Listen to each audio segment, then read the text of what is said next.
Good day, everyone, and welcome to Cochrane Canada Live. That is the research webinar series brought to you by the Canadian Cochrane Centre. My name is Adrienne Stevens. I hope you're having a great day, and welcome to the last series for the calendar year. And I have December 8th, 9th, as I broadcast here from Ottawa, Canada, where it was snowy, and on December 8th. And our speaker is joining us from the University of Auckland in New Zealand, and it's December 9th. So welcome to all of you. And so before we get started, I just want to thank the funders of Cochrane Canada, those being the Canadian Institutes of Health Research, in particular the Knowledge Synthesis and Exchange Branch, and to the 7 research institutes who support Cochrane Canada. Thank you very much for your support during this funding period. And I'd like to make special mention of the Pan American Health Organization. That is the regional office of the WHO for the Americas, to the Research Promotion and Development Division for providing Illuminate Live to the Canadian Cochrane Centre to produce the webinars such as the one for today. Thank you, PAHO, a valued partner. And I just want to make mention to you folks, in March of this year, the New Zealand branch of the Australasian Cochrane Centre hosted a symposium in Auckland in association with the New Zealand Guidelines Group, and they've made their recordings available online. And so if you simply go to cochrane.org and click on the multimedia portal, and then on the left-hand side you'll see the Evidence on Trial Symposium. That's how you can access the recordings. And in fact, one of the speakers from that symposium is today's featured speaker, and so we look forward to hearing from him. And so I just want to remind you before we get started, a few of the features within Illuminate Live. When it comes time to ask questions, and today's speaker will prompt you when he'd like to receive questions, and you can send them through the chat room, or if you join us with the microphone, all you simply need to do is click this button right here, and a queue will form in the participant window, and then we will take your questions in order. As well, during the session, if you wish to communicate with the speaker, send through a happy face, applause. Please feel free to do so, and that will assist him in as he's conducting his seminar. And just to remind you of the format of today's webinar, and so we have it as one person's audio activated at a time. When you're ready to ask your question, when it's time to receive questions, as I mentioned earlier, you just simply have to raise your hand, and we will instruct you as to when we'll receive your questions. So all you need to do is click on your audio button here, which you see at the bottom left-hand portion of your screen. Ask your question, and don't forget to press the button again. That releases your audio, and it will allow today's speaker to come on to answer your question. And so without further ado, I'd like to introduce you to Dr. Rod Jackson. Rod's a professor of epidemiology at the School of Population Health in the Faculty of Medical and Health Sciences at the University of Auckland. He is also the director of EPIQ, an in-house group undertaking teaching, research, and consultancies in evidence-based practice, health informatics, and quality improvement for healthcare services. He is medically trained, has a PhD in epidemiology, and is a member of the New Zealand College of Public Health Medicine. He has published over 200 peer-reviewed papers. His main research interest for the last 25 years has been with the epidemiology of chronic diseases, particularly cardiovascular diseases.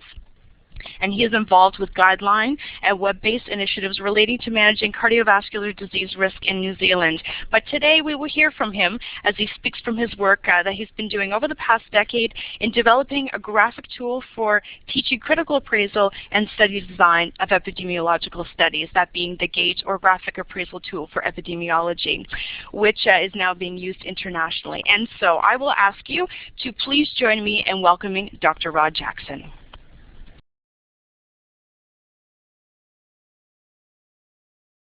Well, thank you very much for the applause. This is my first time on the webinar, so I'll have to make sure I get the technology right. I'm coming to you from Auckland. It's 10 o'clock in the morning on the 9th of December here, and it's a beautiful day. It's a little bit different from Canada. Okay, so I'm going to get straight into this. What I'm hoping to do over the next hour is to introduce you to a rapid critical appraisal approach, and it's using GATE. Now, as Adrienne mentioned, GATE stands for Graphic Appraisal Tool for Epidemiology. And I'm going to take you through one picture, two formulas, and three acronyms. And armed with these tools, the GATE tools, you should be able to rapidly, critically appraise most clinical papers, and I'll take you through that. I've actually been working on this for about 20 years. It started back in the early 1990s when I had to teach medical students epidemiology. And over the last 20 years, I've tweaked and modified and developed this approach to keep medical students awake. And I discovered over time that this was a good approach for both teaching critical appraisal and indeed epidemiological study design. So let's get underway. Now, the outline of the webinar, I'm going to describe the GATE approach. I'm going to illustrate it by applying the Lancet paper that was circulated. I'm going to assume you've read this, although it's not essential that you've read it. And you could also, if you'd like to, fill in the GATE light form that we also circulated as we go. When I come to the paper, you have an opportunity to fill it in. I'll take one or two questions if the time is going okay, and we'll just have to play it by ear. I'm just not sure how long this is going to take me to get through, but let's go. So here is the GATE picture. So I think we'd start with one picture, and this frame, a triangle, a circle, a square, and these arrows represent the shape of every epidemiological study, which I'll demonstrate to you. In fact, this is my whole career in one picture. I've attempted to simplify epidemiology. This is actually the epidemiological paradigm. And just to illustrate this, so here's a standard longitudinal cohort study. I've just taken the example of British doctors, which is the population studied. The British doctor study looked at smoking status, so British doctors were allocated, differentiated into smokers and non-smokers in the circle. They were followed up initially over a period of 10 years, and the main outcome initially was lung cancer. And this is where the lung cancer numbers go. So that was a typical longitudinal study. The same shape of the same GATE shape actually describes a cross-sectional study. It looks identical. I've used British doctors again. I've used smoking status again. But if you were interested in the relationship between smoking and lung function, then you could measure smoking status and lung function at the same time. So this arrow now represents a cross-sectional study where the outcome of interest is measured cross-sectionally rather than longitudinally. And here's a randomized controlled trial. It looks the same. I've used British doctors again, but this time randomized to aspirin or placebo, followed up over a period of time, with the outcome being myocardial infarction.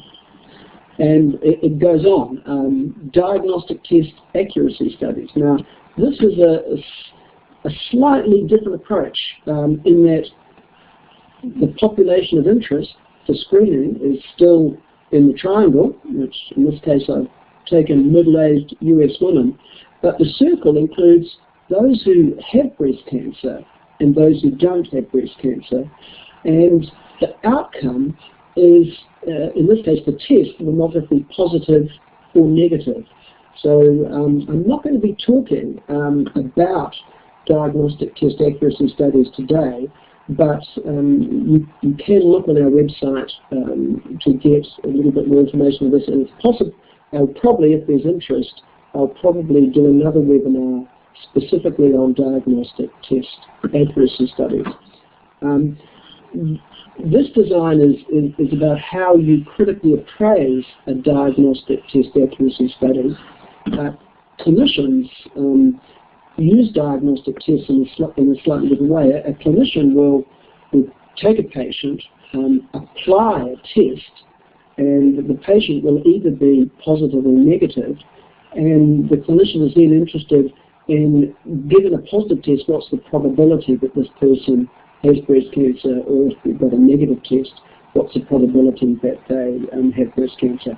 Now, that's the clinical use of a diagnostic test as opposed to the critical appraisal. But again, this is going to be the topic of another webinar. So there's the picture. This picture, the gate frame, actually describes every epidemiological study, and so you can hang any epidemiological study on the gate frame.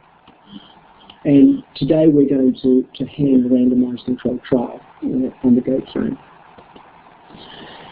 Now, the first acronym, I said there was one picture, 2 equations and 3 acronyms. Well, here's the first acronym, and the first acronym is PECOT. And PECOT is just a more complete version of the PECOT acronym that many of you will know about. P is the same, P is for participants. The E is for the exposure group, as opposed to with PECOT, the intervention group. I've designed GATE and PECOT to be more generic than the original PECOT. PECOT was primarily for intervention studies, whereas PECOT covers intervention studies, but also covers other types of studies. So E for exposure group, C for comparison group, the same with the C in PECOT. And then the last letter T is missing from PECOT. But for any of you who are epidemiologists, professional epidemiologists, you know that timing is everything. And indeed it's important in critical appraising a study. So PECOT really gives a more complete description of the components of the triangle, circle, square, and arrow. So it's really describing the components of a study. So once you understand you know what the picture is, the GATE picture, and PECOT, you can undertake the first task of critical appraisal, which is to describe a study's design by hanging it on the gate frame and labeling it using the PECOT acronym. Now, you'll notice that I've added 2 other parts to the triangle. The triangle, circle, square that I showed you before was cut off here. But when we start a critical appraisal, we're certainly interested in the participants, but we want to know where they come from. We want to know the setting they came from. We want to know who is eligible, and then ultimately we want to know who takes part. So I've added the 2 upper parts to the triangle as a memory jogger when looking at the participants in the study. So when we apply the study that we've been looking at, the study that you would have been sent, you've been sent it's the study by John Sklerodol, Frequency and Prevention of Symptomless DVT and Long-haul flights. If you start putting the study onto the gate frame, this is how your first page will look, or the top. This is how the triangle on the gate frame. So you'll just have to wait for 1 second, I'm afraid. Hello, Rob Jackson. Hello.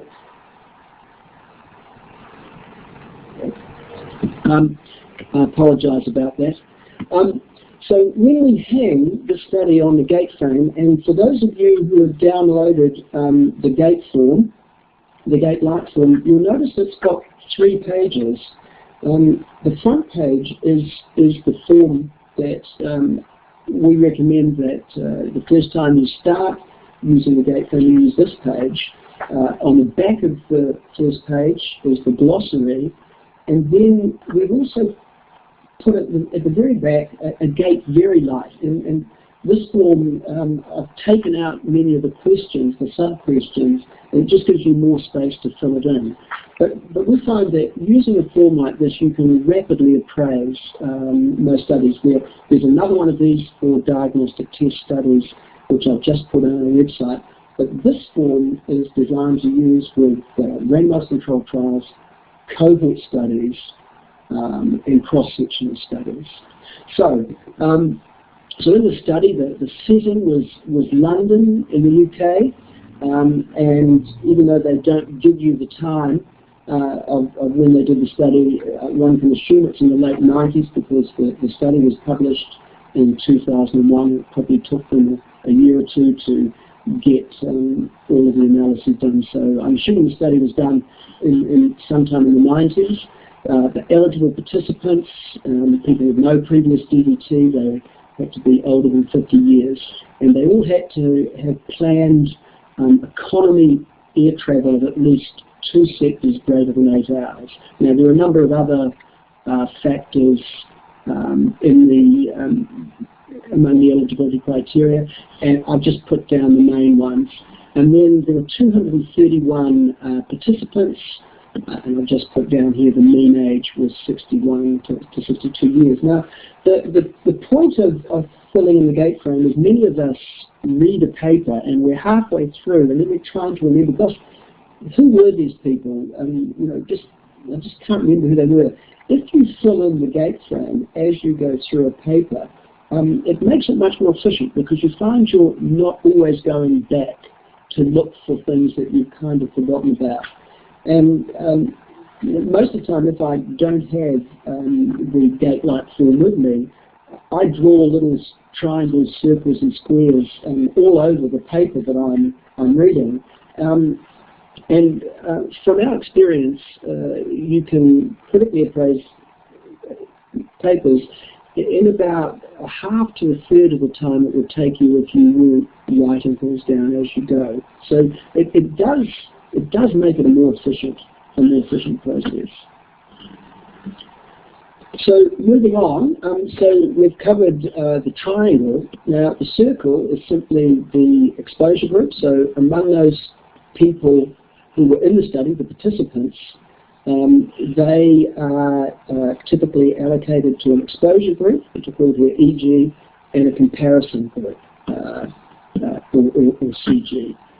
And if we look at the study, so there were 231 participants, and they were randomized to either below-knee compression stockings, it was 115, and the comparison was no stockings, and there were 116 in that group. And if you wanted, you can fill those numbers in on the gate light form as we go through. And this is what I do. If I put the numbers in as I go through, I find it helps in understanding how the study was done. So moving on, as you read through the paper, you'll find that even though they randomized 115 and 116, the number of participants who completed follow-up was 100 in each group. So I tend to put the number who completed follow-up in the circle rather than, and the number who were randomized were initially allocated just above the circle. Then you move to the square, which is the outcomes.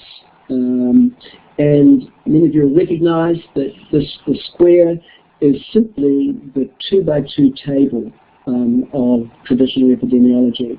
I certainly find when teaching epidemiology, if you teach the 2-by-2 table, many students glaze over because it's not something that they're used to. But if you've actually given them the context, starting with the participants in the triangle, the exposure and comparison groups in the circle, and then come to the 2x2 table, I find students tend to pick it up and get it much more quickly. So it's a very good way of giving a context to the 2x2 table of epidemiology. And so in this study, the main outcome was DVT, and in the group allocated to compression stockings among this 100, actually none of them had a DVT, but in the group allocated to no compression stockings, 12 had a DVT. This is a follow-up.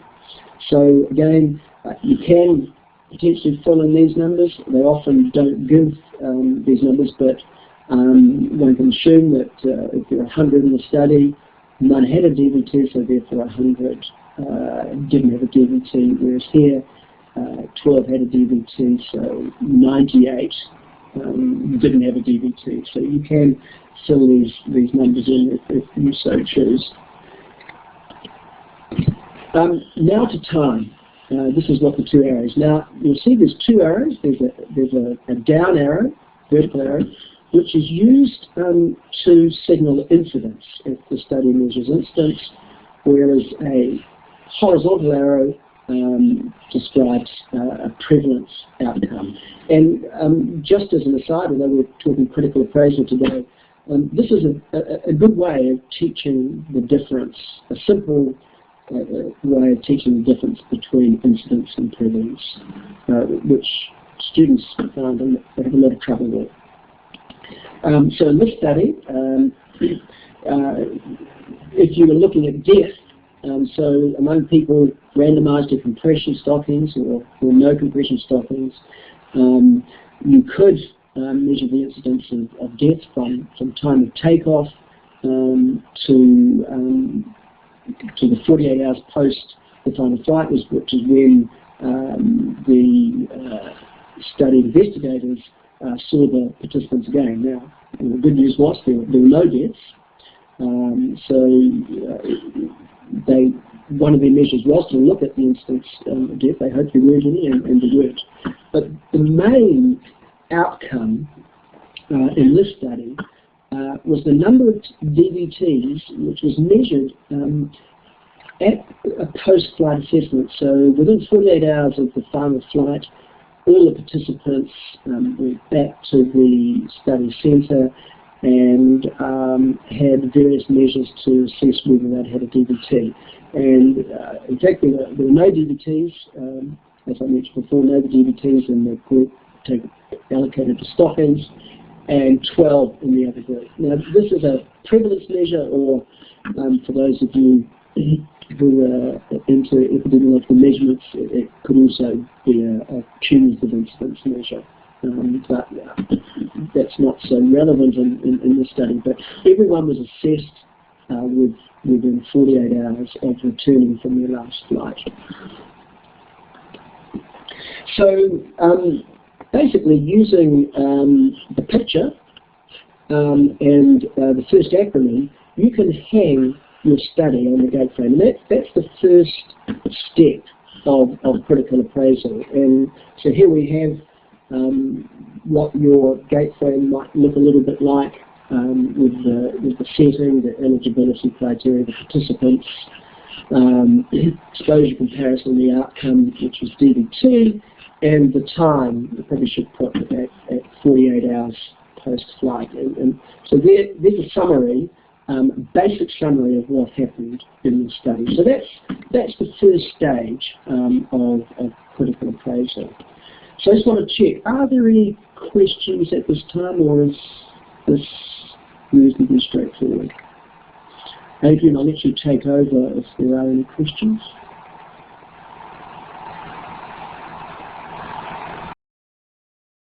Okay, so if you have questions to ask, you can either put them right into the chat room, and I see that someone has their chat room activated, so please go ahead and insert your question, or you can use your microphone. And so to remind you again, just under the participant window, if you want to select your the hand button, and that will allow a queue to form, and we can take your questions in order. So Kuka, I'll just wait a minute. It looks as though there's something coming through, and when you send your question through, I'll actually repeat it for everyone to hear and then ask Rod to answer it. So once again, you can use the chat room to put your questions through, or you can use your microphone. So Kuka, it seems to be taking a minute for it to come through, so I'll just wait one more second. Just make sure there's no delays that are happening on Illuminate. Great. So the question is, Dr. Jackson, thank you so much. I think this is a great tool compared to other checklists available out there. I was wondering how you then put this all together with regard to assessing the quality of the paper. And so now I'll hand the microphone over to Rod. Well, what you've done is you've just identified the next step in this presentation. So I'm now going to move on. In fact, the next part is actually looking at the analyses, and then I move on to the quality assessment as the next stage. So let's carry on. Okay, so I'm now going to introduce you to the first formula.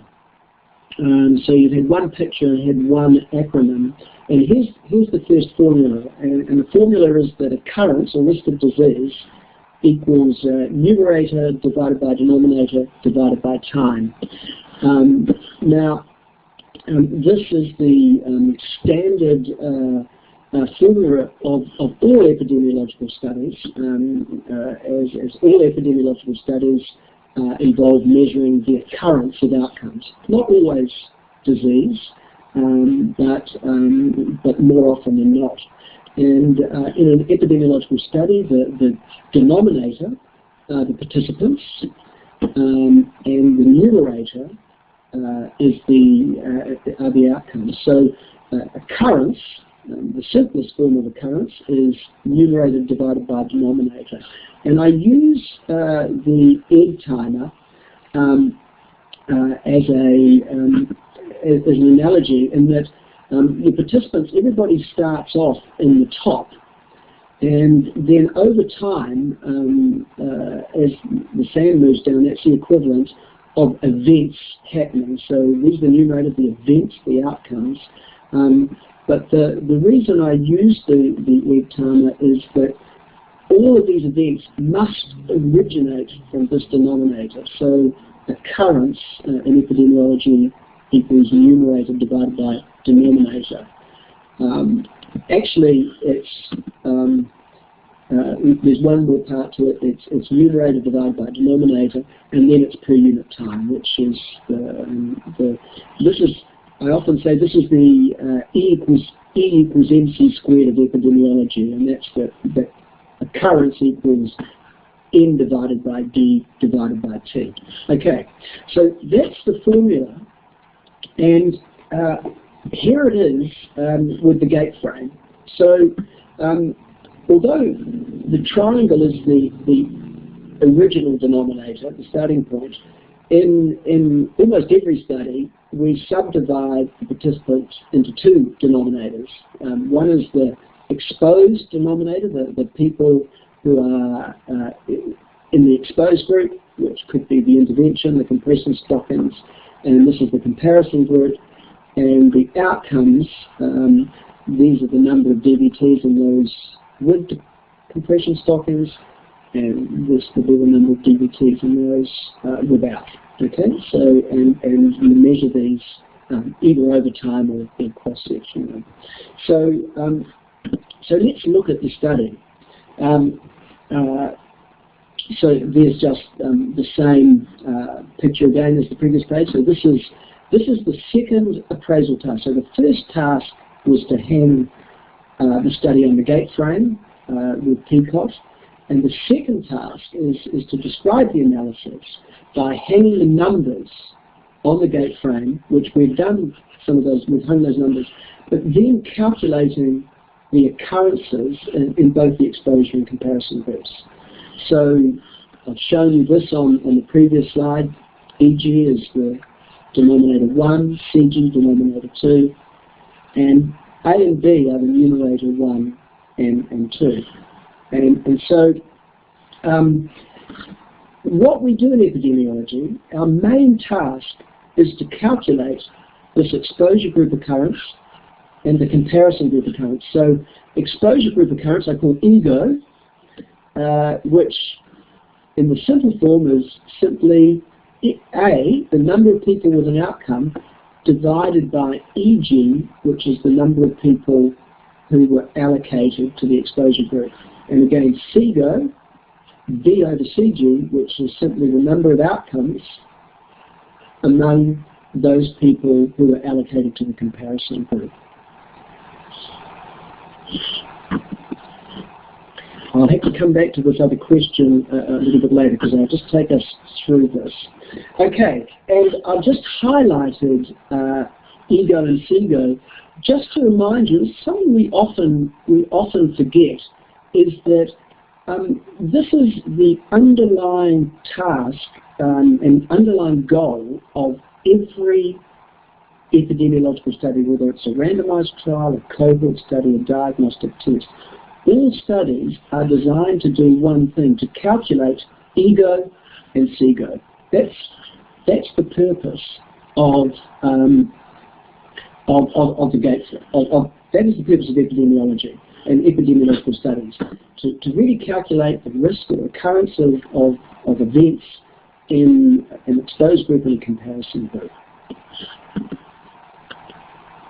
And so with this particular study, as we discussed before, EG, I put here 100. I could have used the number of people allocated as a point, which was I think 115, 116, but I've chosen to use for this the people who completed follow-up. So EG is 100, CG is 100, and for the purpose of this discussion, I've actually said that there were 3 events in the compression group because I want to do a calculation. There were actually 0, but I'm going to use 3, which means if there were 3 events, that means that EGO is 3 per 100.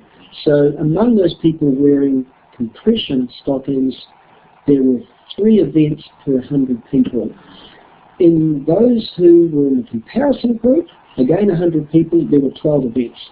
So CGO is 12 over 100. So basically 3% of people who wore compression stockings, for my example, had a DVT, and 12% of people with without compression stockings had a DVT. Okay, so with those numbers, you can then calculate the main types of calculation that we use in epidemiology. We use relative differences or relative risks, which is simply EGO divided by CGO. We calculate absolute differences or risk differences, which is simply EGO minus CGO.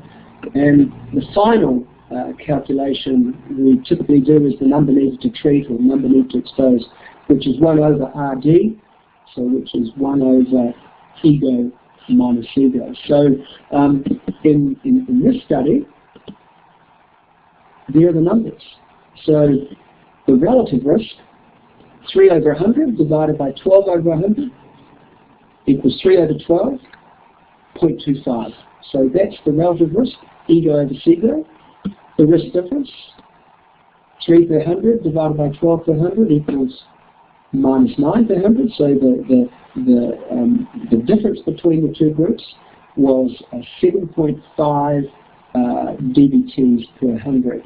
And the number needed to treat, for those of you who use the number needed to treat, it's simply the reciprocal of the risk difference, which is rather than 7.5 over 100, it's 100 divided by 7.5, which is 13.3. So using my example, that means for every 13.3 people who wear compression stockings, there'll be one fewer DVT. Okay? So that's really the analysis that we do in epidemiological studies. We calculate EGO and CGO, and then having calculated it, we then simply determine the relative risk of EGO divided by CGO, or the risk difference EGO minus CGO, or the number needed to treat 1 over the risk difference. And that's the basic. Of course, the devil is always in the detail, but that's the basic epidemiological calculation. Now, I'm just going to check the hand. I see there's a note first. Let me just do this, and then I'll come back to the hand raised. So Annie is saying, I noticed that the gate light is much more complicated than what you described, particularly the study analysis section at the bottom. Where on the frame does this lie, or is it an add-on? Okay. You have to tell me whether I've now answered your question. So, Adrienne, what happens? Do I click on the hand?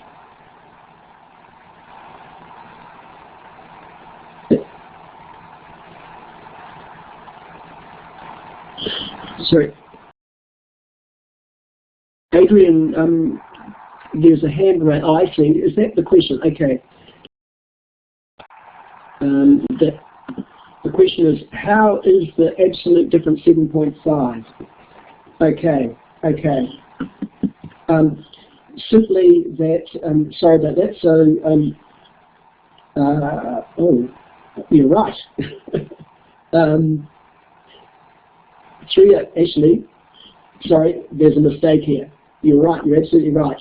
There's a mistake. Sorry, that should be 9 per 100. Okay, I apologise for that.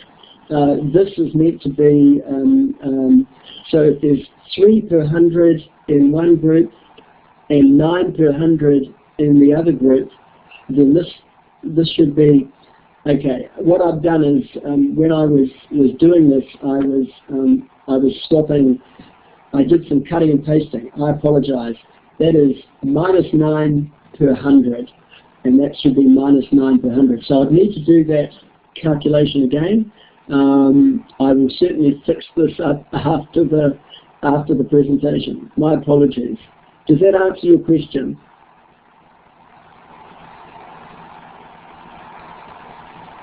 Yes. Okay. Minus 9 over 12 does equal 7.5, but actually the absolute difference should be 3 per 100 minus 12 per 100 equals minus 9 per 100. That's what it should be.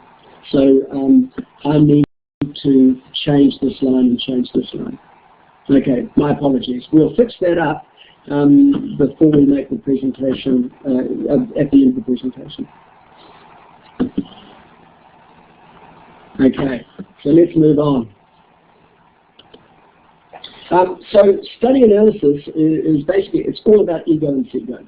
Okay, and from experience I find that this is a very easy way to teach the basics of the analyses that are required in randomized trials and cohort studies, cross-sectional studies, and indeed in diagnostic test accuracy studies, although the names of some of these measurements are slightly different in diagnostic test accuracy studies.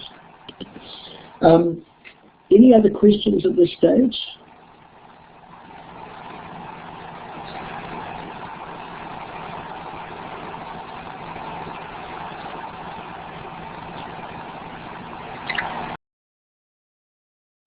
Rosman, I see that you might be entering a question, so how about we just wait a minute? And Rosman, if you're able to send your question through. Otherwise, if it's just another minute or two, then maybe we can ask Rod to move on. Okay, so Rod, why don't you, oh, the question's there. Sorry, I do see it now. What about the odds ratio? Is this the RD? So I'll just hand the microphone back over to Rod.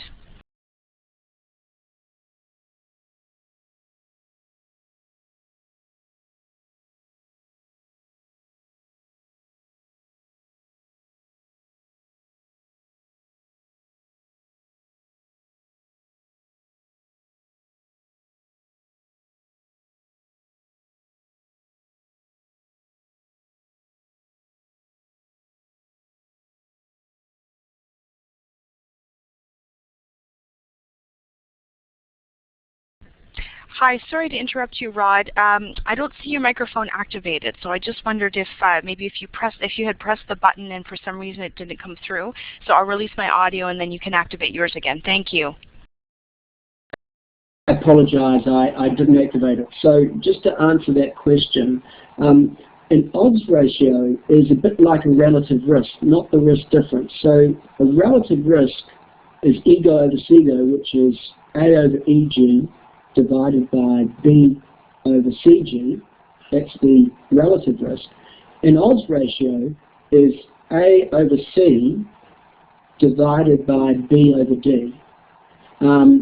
So odds ratios are originally used primarily in case control studies where you didn't know everybody in EG and CG.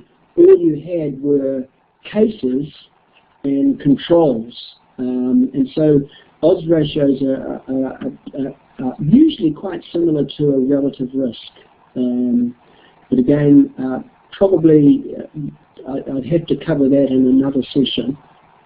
So if it's okay with everyone, I'll move on. Okay, so we got up to that point. And now I want to move on to the question that I was asked earlier by Ani about was it Ani or was it no, by Kuku about analysis about quality. So I now want to introduce you to the second acronym, RAMBO, and it's a memorable acronym with many of you will know RAMBO. And this RAMBO originally came from Paul Glasio. Many of you know Paul Glasio, who was the director of the Centre of Evidence-Based Medicine in Oxford and is now back in Australia. But RAMBO, and I'll just move to the next slide, RAMBO identifies the key types of biases or systematic errors that can occur in epidemiological studies. And the first type of error relates to recruitment. How did we recruit people for the study? The second type of error is around allocation. How did people get allocated to the exposure and comparison group? The third error, maintenance, and I'm going to go through these in a bit more detail. The third error is, once people were allocated, did they stay in the groups they were allocated to? And the final error relates to the assessment of outcomes. And we use B and O because we're talking about were the assessments of outcomes measured blindly or objectively. So I'm going to go through those, but you might have seen different words used when looking at the quality of studies, but RAMBO does identify the key biases that can occur in all epidemiological studies. Now, just before I go on, I'm going to check this question here. In terms of the relative risk and risk difference, I assume that the formula for EGO and CGO would become AD and BC on a 2x2 table. Okay. Right. Well, yes, you're correct. There is no time in the denominator, but AD and BC, AD divided by BC is actually the same as AC divided by BD, if you just do the mathematics. So yes, in a typical case control study, you start with A is the cases are exposed, and yeah. So I won't go into that today, but you're absolutely right that AD divided by BC is correct, but it does happen to be the same as A over C divided by B over D. So I think I'll have to cover that in a different session. So coming back to the quality assessment of RAMBO, let's just go through the third task, and I see the time is getting on, so I'm going to go through this reasonably quickly. The first task was to hang the study on the gate frame with the picture in the first acronym. The second task was to use the first equation to calculate EGO and CGO. And the third task is to look at and to identify where bias could have occurred in the study using RAMBO. So let's just do that. So the first question R for RAMBO is, were the recruitment processes appropriate to the study goals? We originally used R as representativeness, but we've changed this to recruitment because representativeness is particularly important only in very specific studies. I think we spend too much time and are far too critical of whether studies include patients similar to our own. When what you really want to know is were the recruitment processes appropriate to the study design, to the study goals, and does it really matter how participants were recruited in terms of interest? And there's a series of questions to help you look at the recruitment process, which I'm going to let you look at later.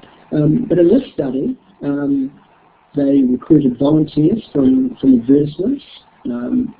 So these are obviously motivated volunteers, and they described the eligibility criteria reasonably well. And as far as we know, the participants were representative of the eligibles. They considered 479 people. They excluded 248 who didn't meet the criteria, and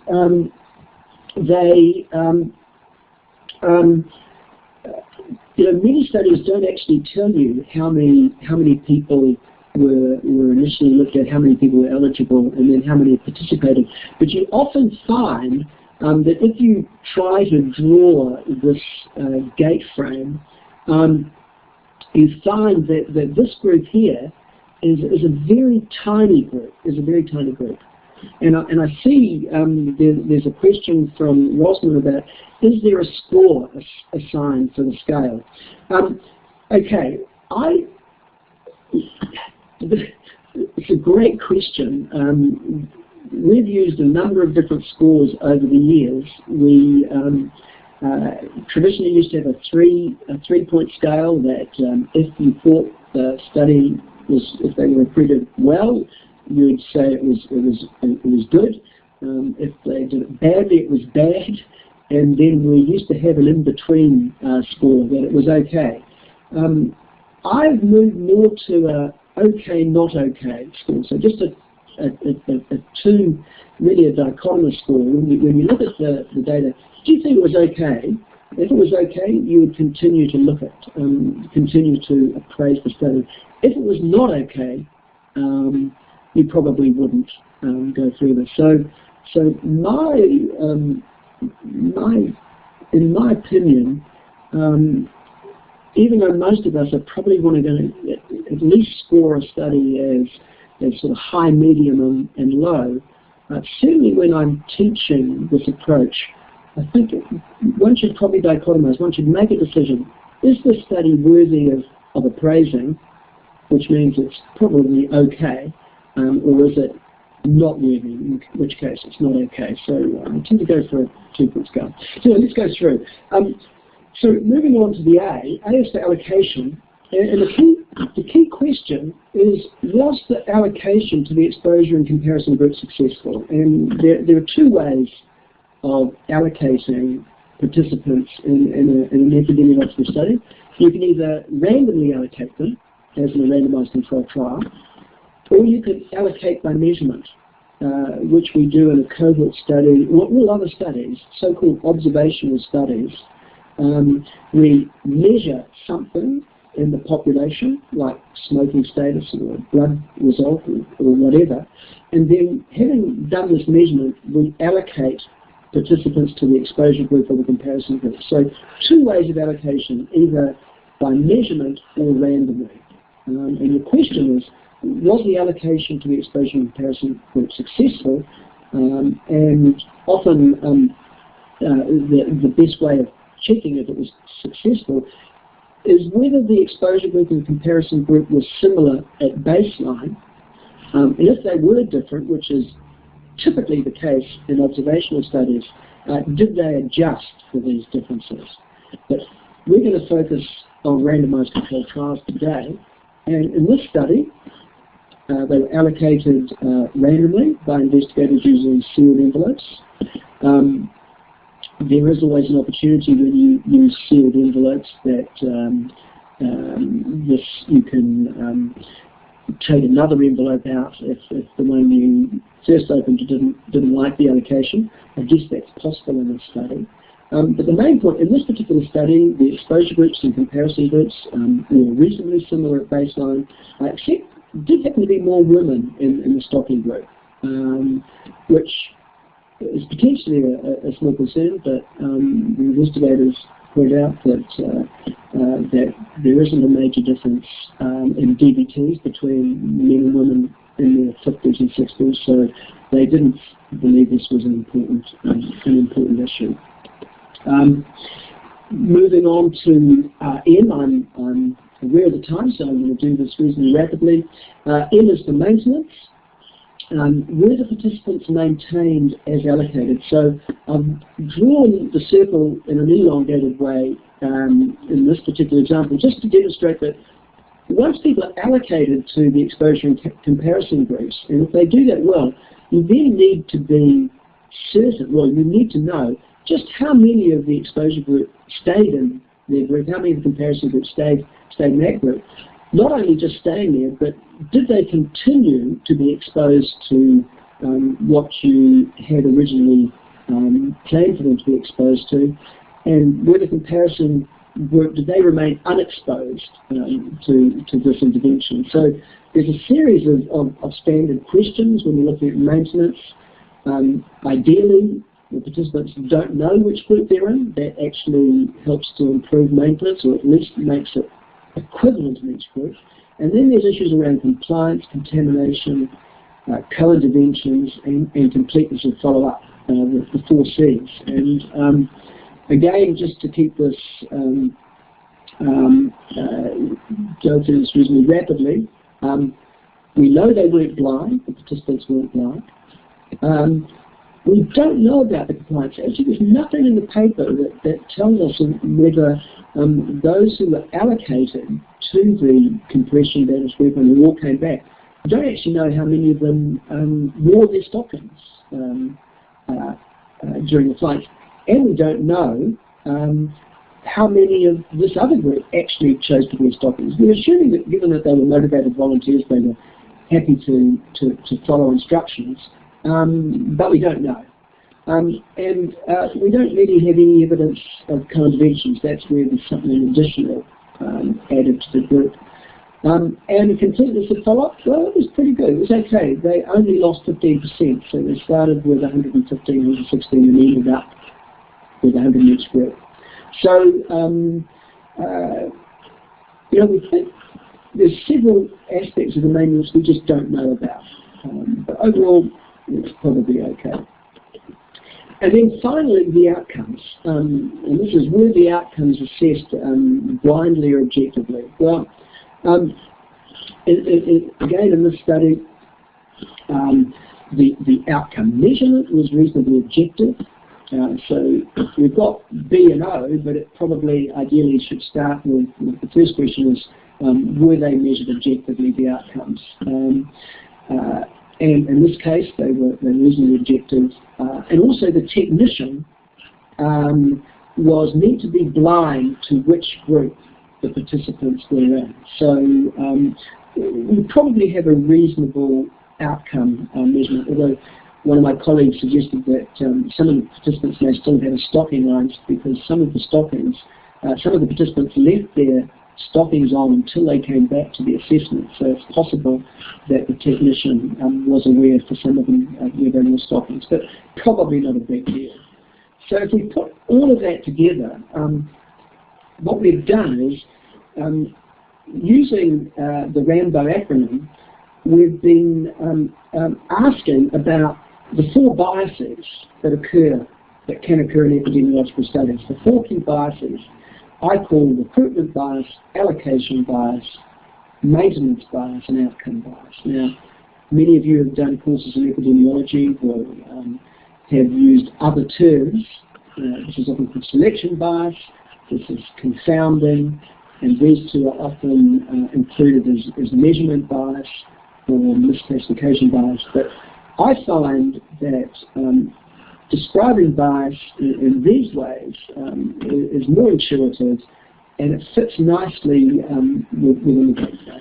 I'm almost there, so in this study I've said it was all done okay. There are some parts of this are not perfect, but overall I think it was a reasonable study. Now, I'm not going to take questions because I just want to finish very briefly, and then if there are those of you who want to stay on, I'm not sure, Adrienne, you have to tell me whether we can carry on a few minutes. But I want to finish by just the 2 last parts of this.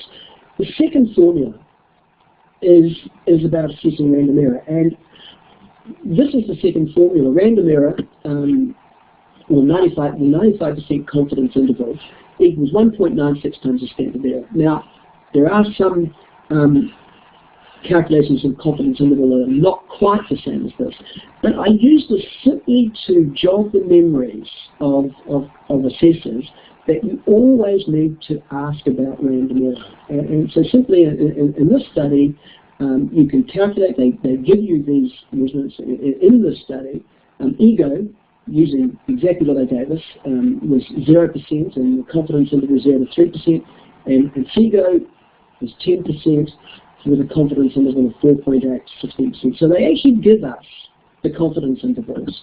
And even these aren't too wide, and there are clear differences between the 2 groups. So this is the fourth task of critical appraisal, is to assess the degree of random error. That's all I'm going to say about random error.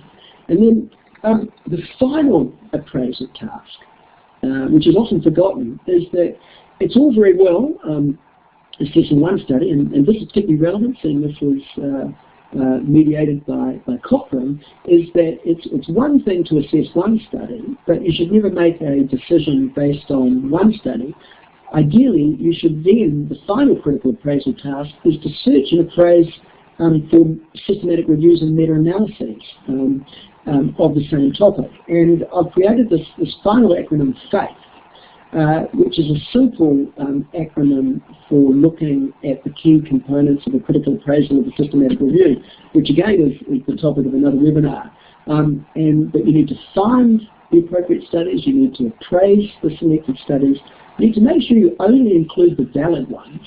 You then, I've said, total up or synthesize the data appropriately, and only do a meta-analysis if heterogeneity is adequately addressed. Now that's a very rapid critical appraisal of a systematic review, but again, that's really the final acronym of any critical appraisal. And in fact, in this, there have been systematic reviews of this area, and it does look like there is an effect. And I've got, I think, one or two more slides I want to do. Is that GATE, I've gone through a critical appraisal, but GATE can also be used to frame the first four steps of the evidence-based practice process.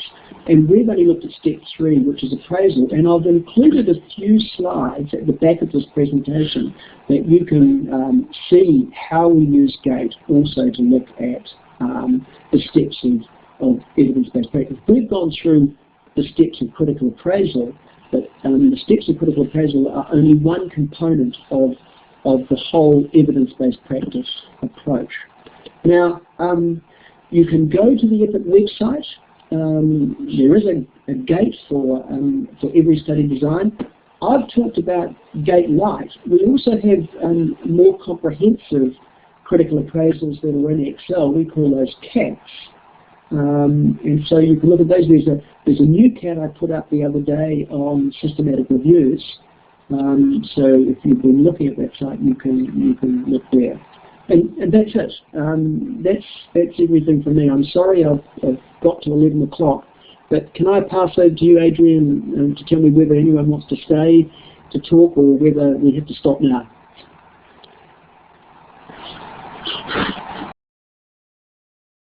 Okay, so I think we have time for just maybe a couple of questions, and one has come through. Thank you to Kuka, and it says, Dr. Jackson, would you put the same weight in assessing blinding and with objective outcome tool employed in a study?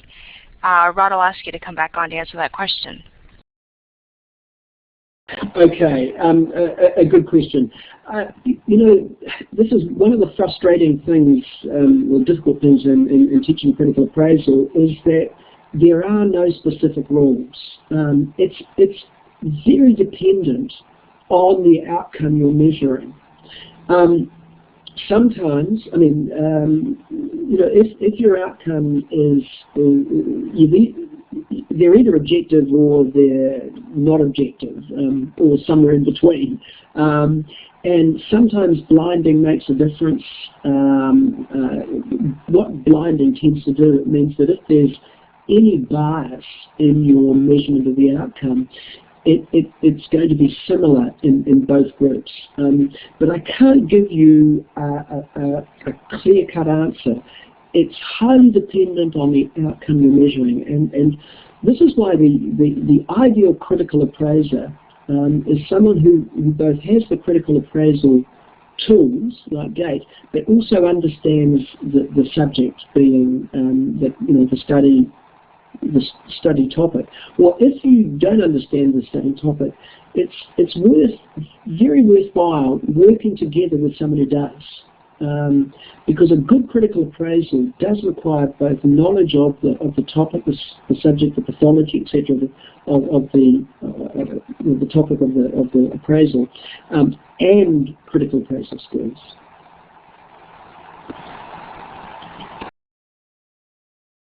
Okay, so it looks as though we have another couple questions come through.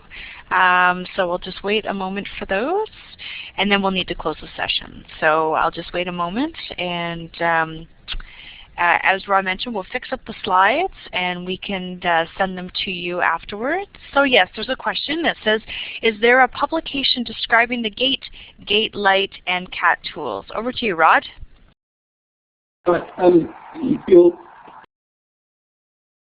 There is on the website there is a paper that's been published in evidence-based medicine, but also in ACP Journal Club, and also in an EBM nursing journal in Canada. They're several years old now, that describe the GATE approach. There's a little bit of information on the website about the tools. But I'm in the process of writing a book, which I hope will be finished at the end of next year, about this process. It's been a long time coming, but I think it's due now. And a lot of people have been asking me questions like yours. So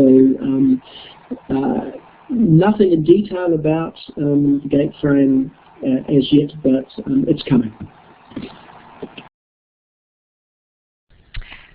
Okay, and I think we'll close things off there. Thank you to all of you for participating, and why don't we just give a round of applause to Rod for today's presentation.